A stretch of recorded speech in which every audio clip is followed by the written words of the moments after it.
Kak. Iya, silakan. Silakan duduk, Kak. Terima kasih. Oke, terima kasih sudah datang Kak Fitri ya. Jadi, Kak Fitri, gimana kabarnya hari ini? Alhamdulillah kabar saya cukup baik. Ya, sebelumnya Kak Fitri, saya ingin menyampaikan di proses konseling ini Kak Fitri nggak usah takut kok cerita apa saja. Apa yang Kak Fitri sampaikan, apapun yang Kak Fitri ceritakan, itu kami jamin aman. Karena di proses konseling ini kami punya yang namanya itu asas kerahasiaan. Jadi semua yang Kak Fitri sampaikan itu bakal aman. Baik, terima kasih. Jadi gimana Kak Fitri, sudah siap bercerita? Saya mau cerita tentang saya yang akhir-akhir ini lagi banyak pikiran karena saya merasa gagal dan kecewa sama diri saya. Kalau boleh tahu, kenapa Kak Fitri bisa ngerasa gagal, kecewa sama diri Kak Fitri sendiri? Sebenarnya saya agak malu sih mau cerita hal ini. Gak apa-apa Kak Fitri, cerita aja. Saya bakalan siap mendengar dan membantu Kak Fitri di sini. Jadi saya mau cerita tentang saya yang selalu dibanding-bandingin sama orang tua saya. Dibanding-bandingin ya. Kalau boleh tahu Kak Fitri, kenapa orang tua Kak Fitri itu sering membanding-bandingin, terus dibanding-bandingin kayak gimana maksudnya? Jadi saya itu punya teman yang kalau apa-apa tuh nilainya bagus, dia punya prestasi yang banyak, selalu unggul dalam hal apapun. Jadi orang tua saya sering banding-bandingin saya sama dia. Jadi karena orang tua Kak Fitri itu sering ngebanding-bandingin Kak Fitri sama teman Kak Fitri tadi,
potensi Kak Fitri itu di depan mereka gitu.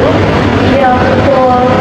Sebenarnya saya udah pernah sih mau mencoba kayak ngasih tahu saya tuh bisa loh punya prestasi di bidang lain.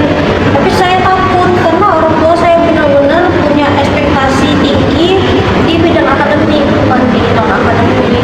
Apalagi di bidang seni, orang tua saya tuh kayak gak suka banget sama anaknya yang suka nyanyi-nyanyi gitu.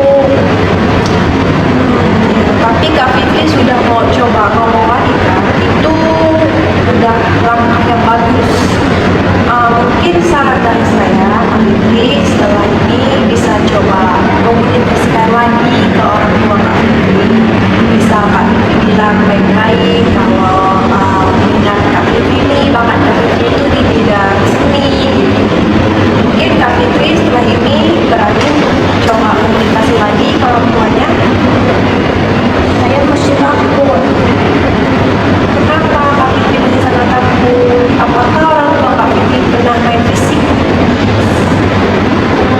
Nggak pernah sih, cuman perkataan mereka tuh bikin saya mentalnya down, bikin saya sakit hati.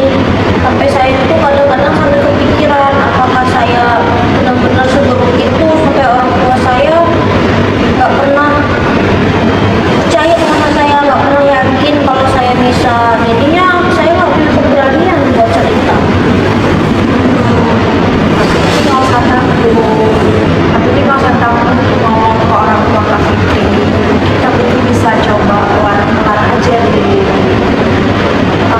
Sebenarnya Kak Fitri ini punya potensi yang luar biasa gitu. Jadi Kak Fitri nggak usah merasa gagal, nggak usah merasa kecewa. Karena pada dasarnya memang kemampuan setiap orang itu pasti beda-beda. Mungkin Kak Fitri udah pernah coba ngomong lagi sama orang tua.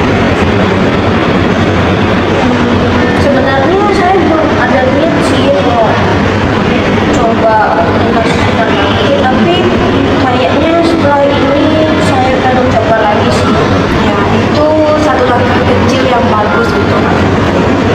Jadi, mungkin setelah ini Kak Fitri bisa coba komunikasikan lagi ke orang tuanya.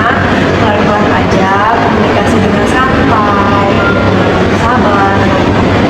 Semoga nanti orang tua Kak Fitri bisa paham, bisa melihat potensi yang ada di dalam diri Kak Fitri.